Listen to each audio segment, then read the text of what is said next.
It's time to stitch out the pieced blocks on our 2 scoops bench pillow.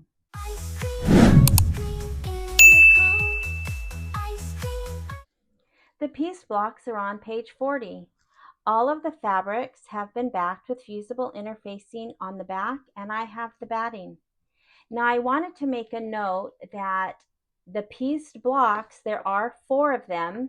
However, only one will be used in the first section, which is what I have been working on. There is the one in section 1. In section 2, there will be 2 of the blocks. And then in section 3, there will be 1 block.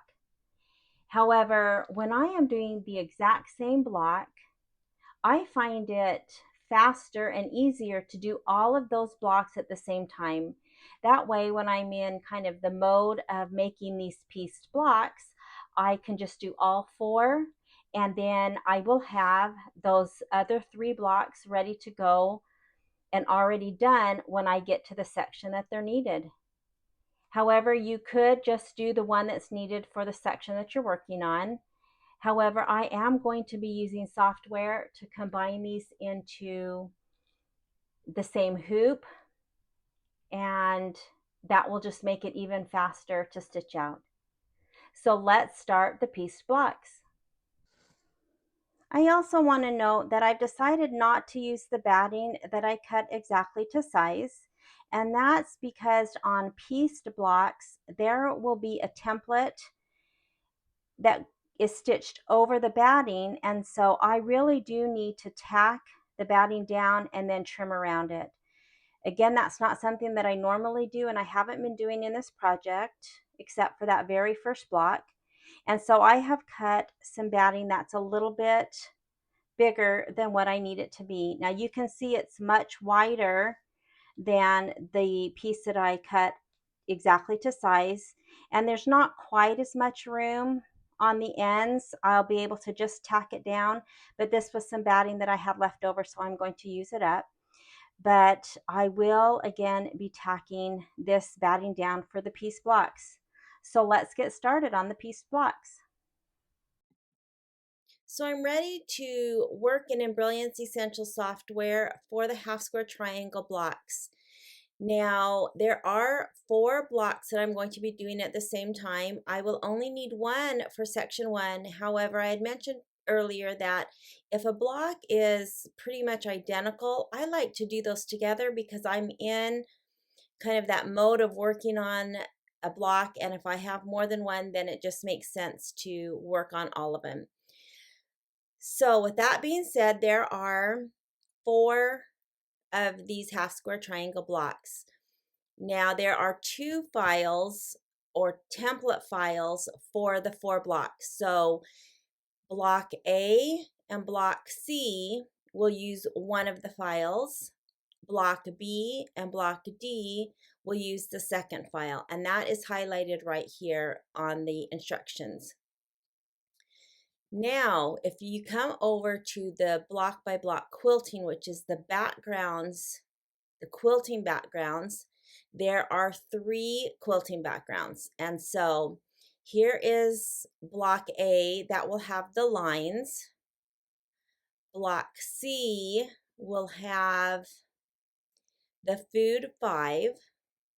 And then B and D will both have the same design, which is the food 4. So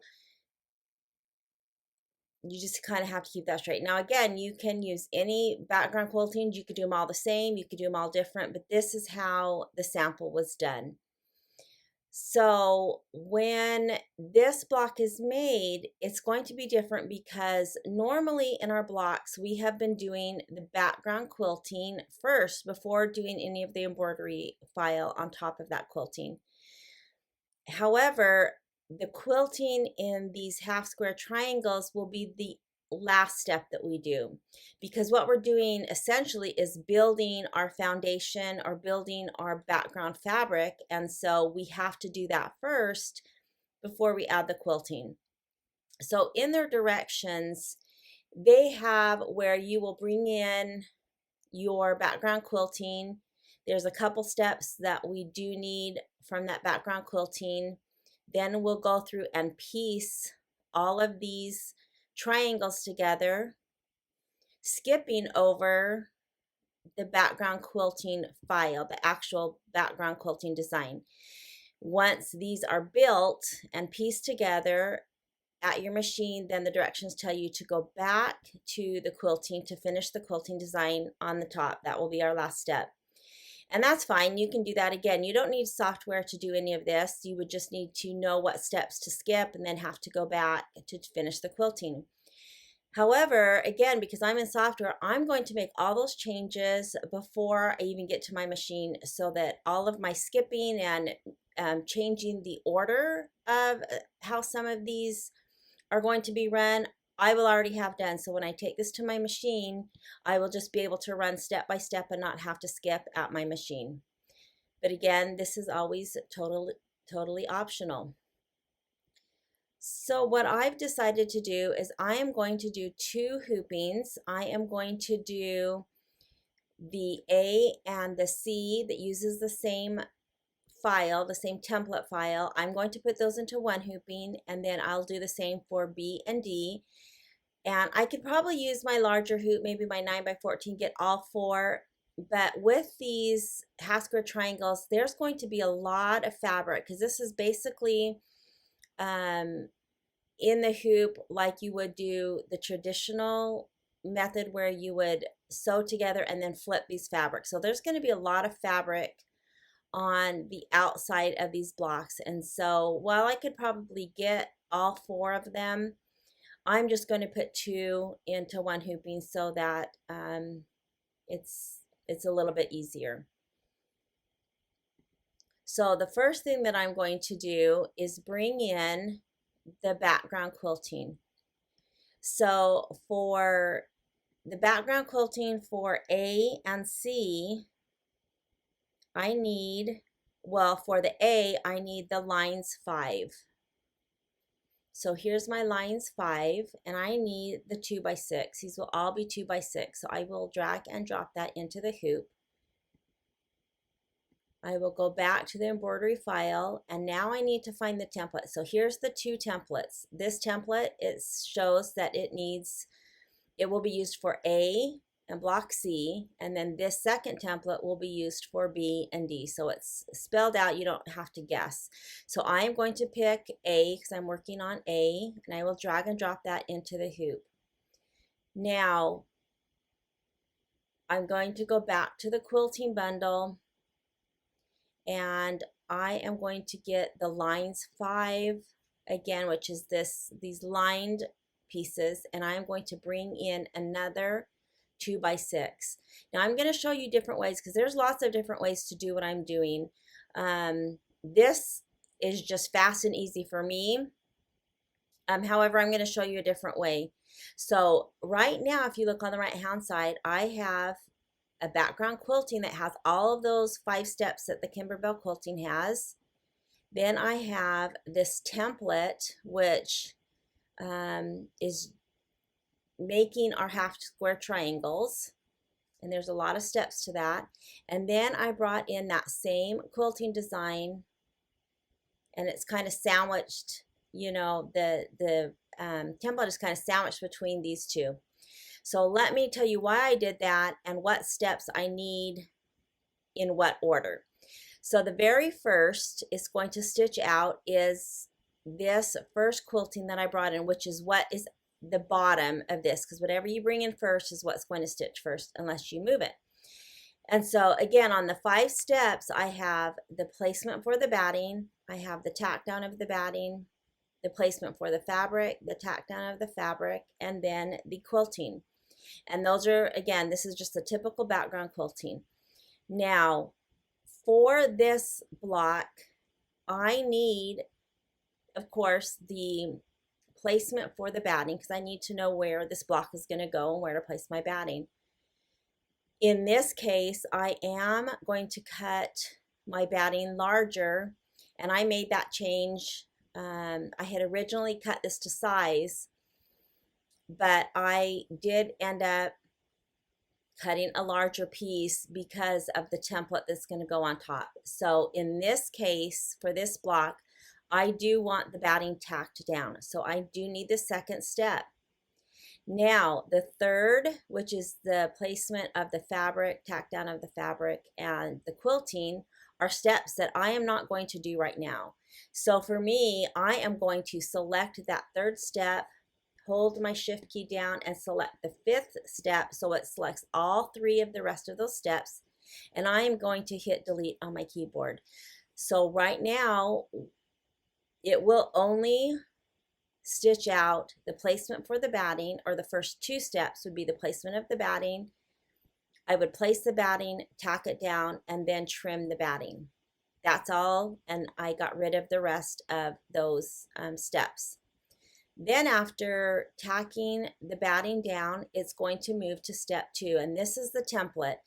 And the reason I decided to go ahead and tack the batting and not use the piece that I had cut exactly to size is because it's going to be running all of these lines. And the first step that it's going to do is it's going to go around exactly where my batting was tacked down and then make the template lines. And so if I had not tacked my batting down,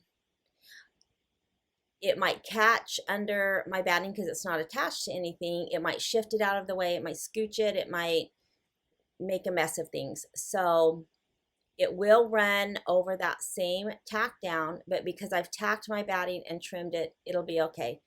So then it will do the template. Then we will run through all the steps of putting our fabric, tacking it down, trimming, folding over, and making all of these half square triangles. And again, there's, I think, 8 pieces of fabric that we will do that to. It's super simple, but that's what will be second. So then the very last step of the template runs this outside tack down line, because now we have all this fabric that's been flipped, folded over, and so all around these edges there's just loose fabric. And so at the very end, it will run this tack down line to tack all of that down. And that is the same size as the placement and the tack down of the fabric from the background quilting. So when that is finished and I move to do the quilting, because that's the last step, we're back to a quilting that has all 5 steps. Well, I don't need the placement for the batting or the tack down of the batting because that's already been done. I don't need the placement or the tack down of the fabric because that's already been done in this pieced block and then in this last step. And so for the last quilting design that I have, I only need the actual quilting design. And so I am going to select that first step, hold my shift key down, and select step 4, and that will take out all the steps 1 through 4. I'll hit delete, so I'm only left with the background quilting, because essentially, again, we made up our background fabric and now we're quilting it. So running through the steps again, the first will be the batting, placement, and tack down. Then it will get into running the template on top of the batting and doing all of the placement, flipping and folding for the half square triangles. Getting to the last step of the template, it will tack all of that down, and then I will run the background quilting. And then it's done, and then we can take it out of the hoop. So for me, that is easier to bring in 2 of the background quiltings and just delete the steps that I don't need. However, there's another way, and maybe on the second block I will show you. So this template is done. There are, again, the 3 steps for this template. Now I am going to do 2 in 1 hooping, so I am going to Command A on my Mac to select all 3 of those designs. I am going to come up and rotate this to the right. And that's because, again, I'm going to be using my 7 by 12 hoop so that I can do two of them at the same time. And so I'm going to flip this. I'm just going to move it down to get it out of the way so I can bring in my next design. So I'm going to close those up. And now for the same file, remember block A and block C use that same file. So I'm going to be working on block C. And if you look over at the background quilting, block C uses the Food 5 quilting. So the first thing I'm going to do is I need to bring in the quilting. So I need the Food 5, and I need the block by block, and I need the 2 by 6. So I'm going to drag and drop that into the hoop. Then I'm going to go back and get the embroidery file. I need that same file, which I'm working on C, so I will drag and drop that. Now, instead of bringing another quilting design on top and then doing the same thing, I'm going to show you a different way to do it in case you want to not bring two in. Okay, so so now we're working on over here steps 4 and 5. Steps 4 is the whole quilting. Again, it's just a regular quilting file, and so it has all of the steps for the background quilting. Now, again, for this, I need the placement for the batting, and I need the tack down for the batting so I can tack my batting down and trim it, and it won't get messed up when I run the template. Now, I don't need the placement for the fabric or the tack down of the fabric, but I do need the quilting, but in a different spot. And so I am going to select 3, hold my shift key down and select 4, which are the fabric placement and tack downs, and delete those. So now I have my quilting, but it's in the wrong spot. And so what I'm going to do is I'm going to select this quilting design, and I think you can drag and move it. Let's try that. And move this down.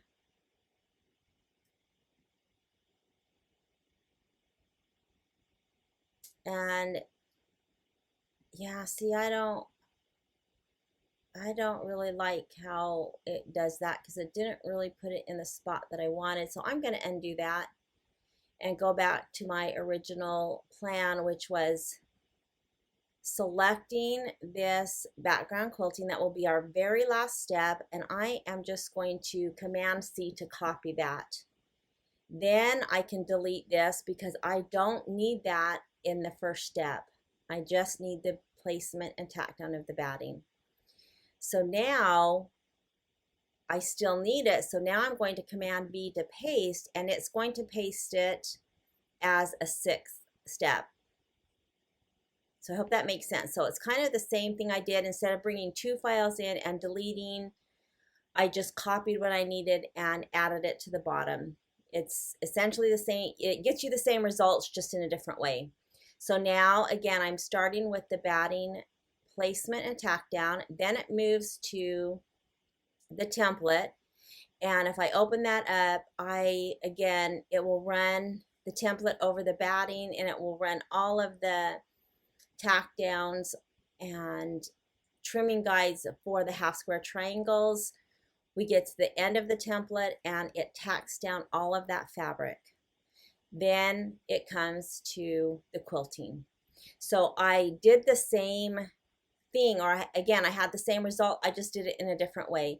Instead of bringing in 2 of the quilting and deleting the steps I don't need, I just copied and pasted that to the bottom. So I hope I'm not totally confusing you.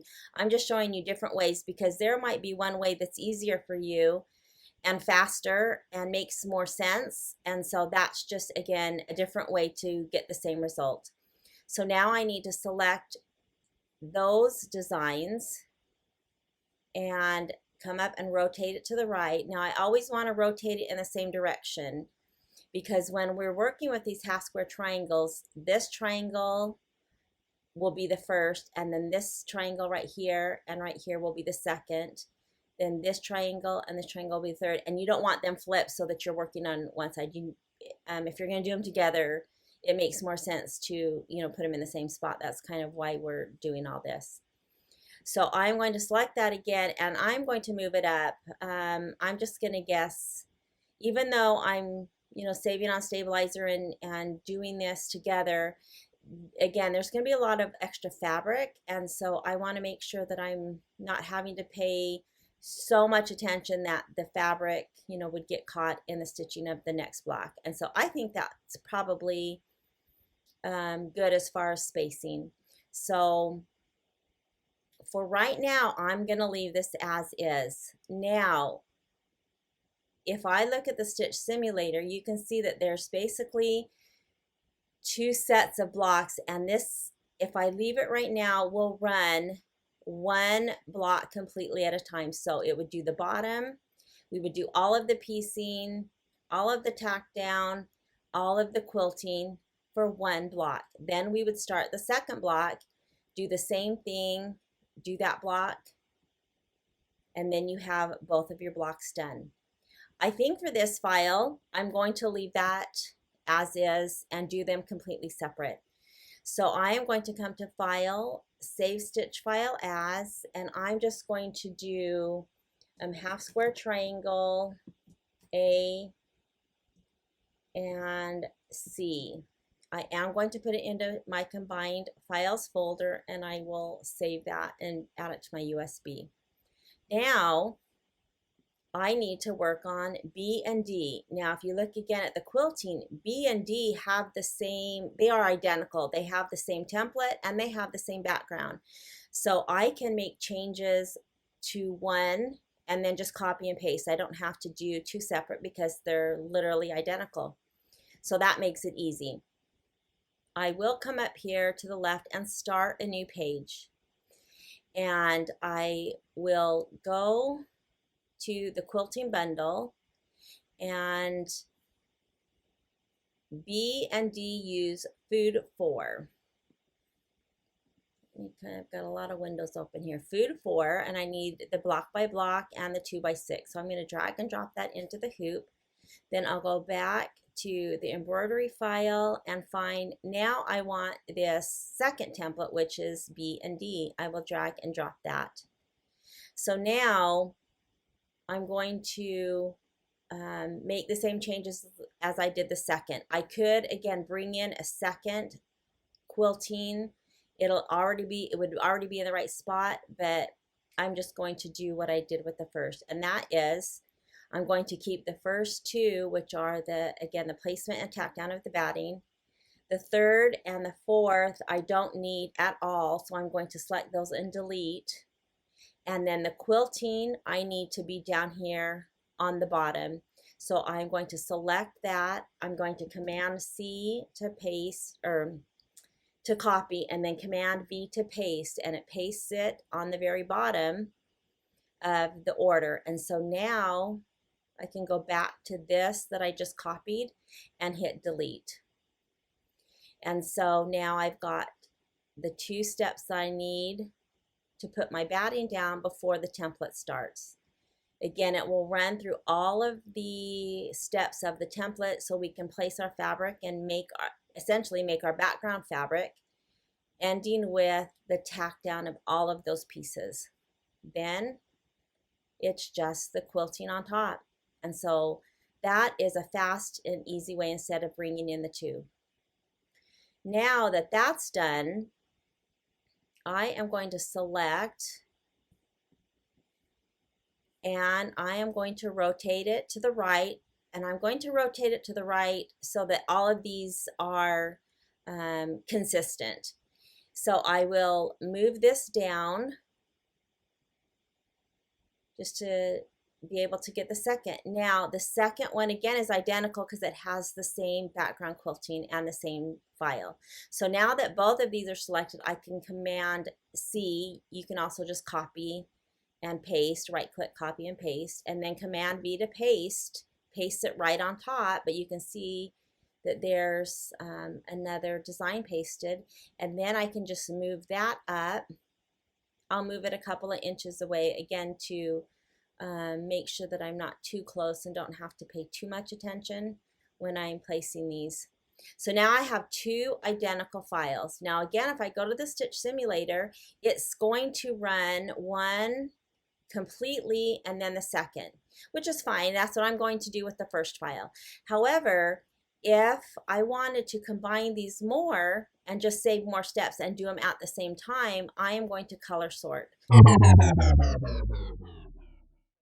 So the rest of this Embrilliance video talks about where I color sorted the two identical files. And after I stopped that and was getting ready to stitch out, I was thinking about how I did not change some of the colors. And when you color sort, the whole point of color sorting is to merge colors that are the same. And so it just wasn't going to work the way I just color sorted without changing any of the colors. So what happens is it combined steps that can't be combined with these half square triangles.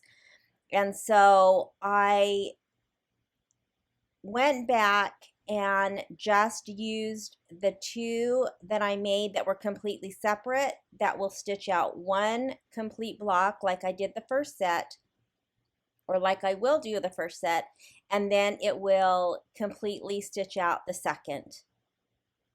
So color sorting would have worked, but I would have had to make a lot of changes to all of those steps in the template.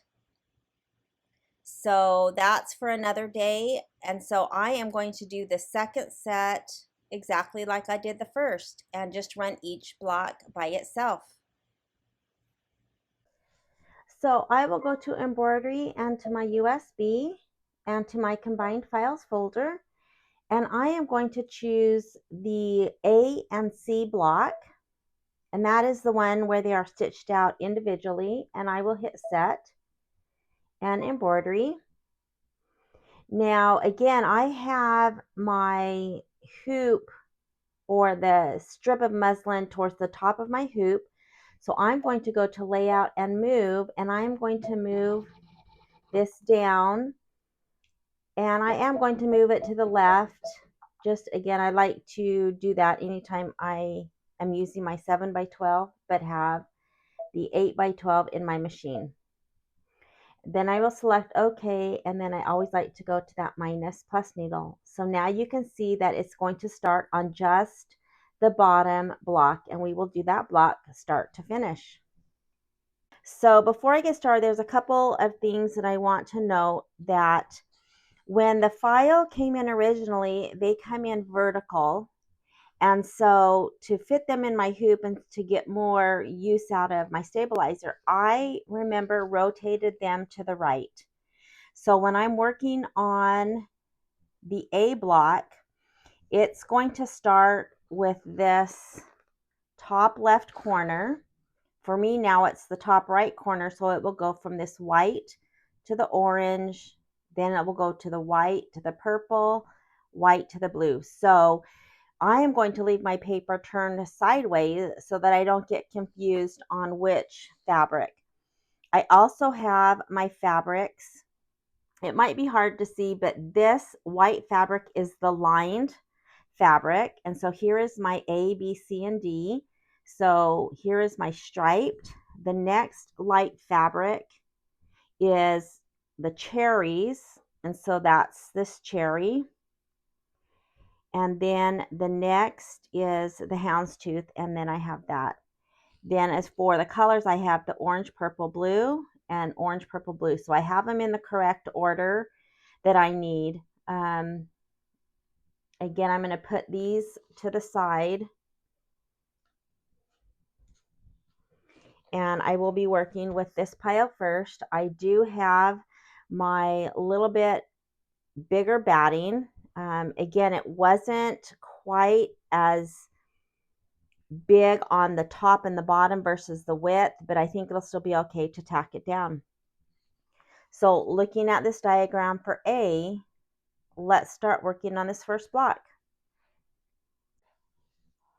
I did put the coin gray color thread in so that you would be able to see the template and everything stitching out. I would probably normally do these in white, and I may change the thread when I start placing the fabric pieces down. But for the first couple of steps, I'm going to go ahead and just do it the gray so that we can see. So here is the placement for the batting, and you can see that the width wise, you know, I'm a good amount over.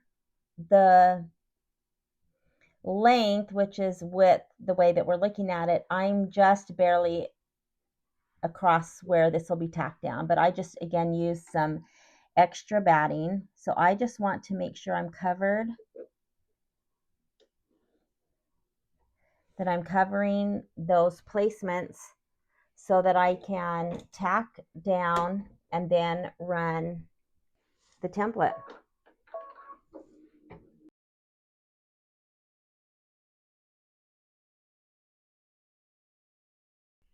Here is the template that ran on top of the batting, and you can see with all the stitching around, as well as all of these little triangle pieces, why I chose to tack the batting down this time.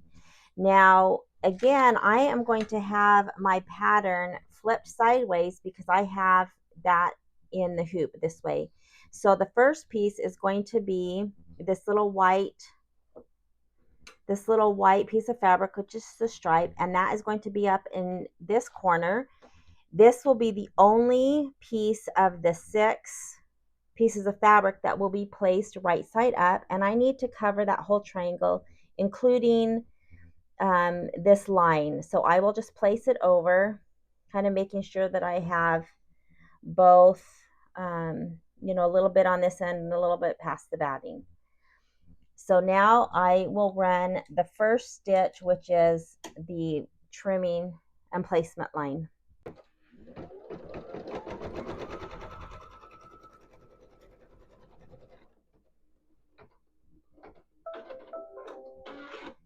The stitch that it just stitched this piece of fabric down, I trimmed right next to this stitching, and this is now our placement line for our second piece of fabric.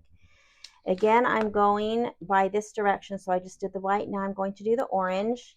From here on out, all of the fabric will be placed right side down. So I will line up this edge of the fabric with that stitching line that I just trimmed next to, and we will tack this down.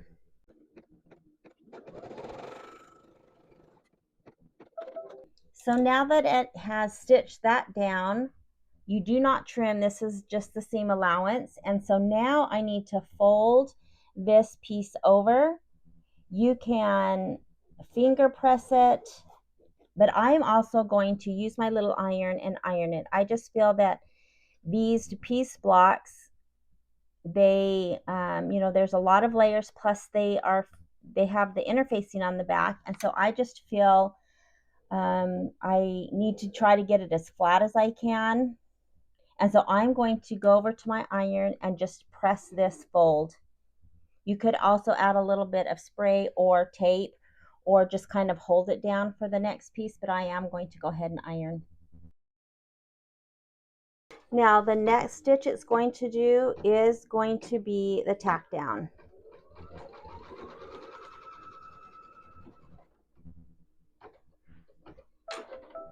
After tacking that down, this becomes our trim line and our placement line for the next piece. So I will trim right next to this line and then add my next piece of fabric. The next piece that will go on top right along this line is our next piece of white, which is the cherry print. Make sure you put it right side down. I'm just going to kind of center it over that line, and then we'll tack that down, fold, and press.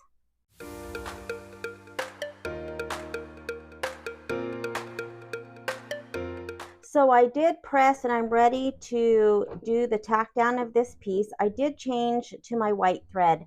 So from here on out, it will just be the same. It's going to get ready to do the next triangle. So it's going to tack this white piece down. I will trim right next to that white piece. I will place my purple right side down right on that line, flip it, iron it, then this will get tacked down, trim, and just it's just repeating. So let's finish this block.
So after all 6 pieces are tacked down, it's time to trim around the entire block, and that will hold all of these pieces that are, just outside, and it will kind of give us the area of our actual block.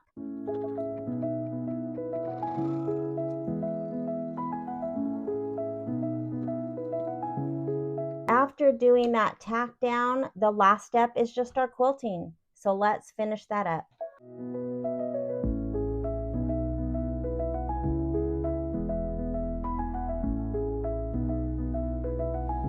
So here is the quilting done, and I think it looks great. You can see that all of this excess fabric is why I didn't put them too close, and I'm hoping that I'm still not too close. I may go ahead and just trim some of this off. But anyway, so here is what the finished block looks like. Now I did end up slowing down about halfway through the quilting, slowing the speed down to the lowest. Even though I pressed, these are still kind of bulky. There's several layers, and again, these are all backed with interfacing, and so I had a few spots where the foot was pretty close to, hitting, and so I did slow my speed down. I'll put it back up for everything until the quilting, and then turn it back down to do the final quilting. All right, so it's time to do the second, and I think I'm going to go ahead and I don't know how close I am to this, so I'm just going to cut these few little peaks off just to make sure that they don't get in the way of this next one. All right, so I'm going to continue, and everything will be exactly the same as this block. It will just be with the different fabrics.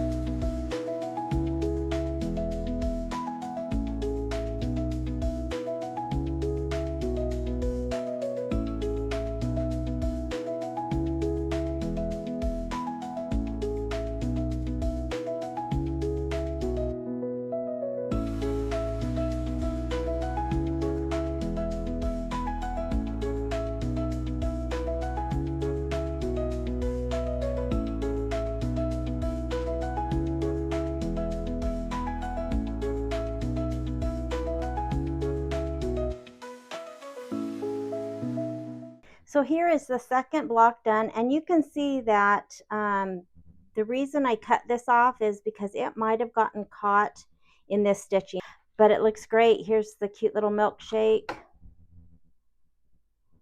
and we have a cute little cherry on this one, and this is a little upside down ice cream cone like our soft serve, and then the lines.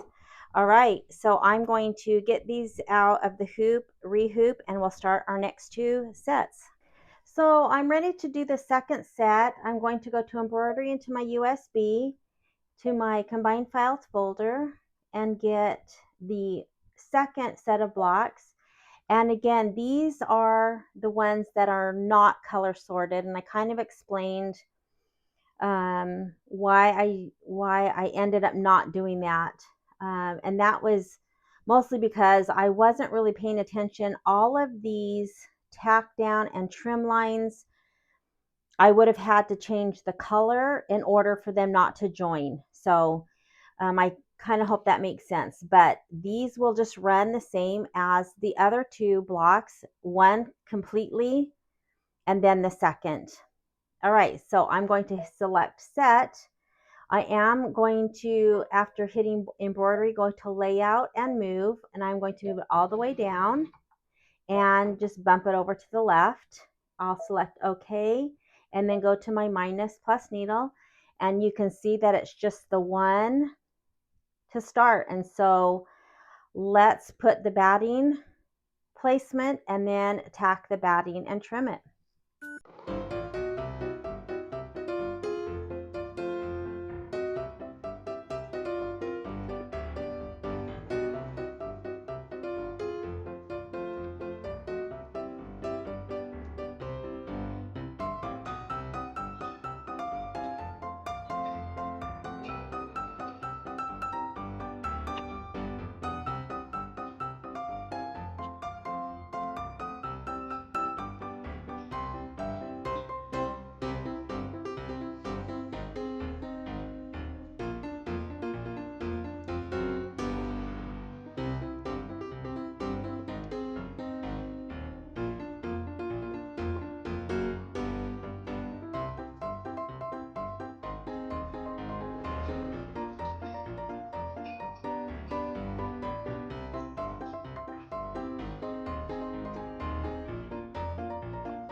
So here is the third of the blocks done. I have one more to do, and it will be exactly like this one. So I'm going to finish those up, and then we can get these cut to size. So here are the 4 blocks. These are the 2 that are different quilting, and these are the 2 that I just finished with the same quilting. Now I'm going to cut these apart, and then I need to trim them to size. These need to measure 2.5 inches wide by 6.5 inches. So there is the placement line that was done towards the end, or the outline, I should say, to tack all this down. Let's see if that's going to be a good size to cut. I don't have an orange pop ruler that's 2.5 by 6.5. So if I take my regular ruler, what I'm going to do is measure just to see if I'm, short and need to make any adjustments. So the 2.5, if I put my ruler right on the outside of those guides, you can see, I hope that it's exactly 2.5. So I know I can cut on that outside line. So now let's check the length, and it's right at 6.5. So that one is good. I am going to check all of them. So the width, again, lines up right at 2.5, and the height lines up at 6.5. Let me check this last two. 2.5 by 6.5, and this was the exact same, so I'm assuming that that's right. 6.5 by 2.5. So these are all just spot on. So I just need to trim on these lines.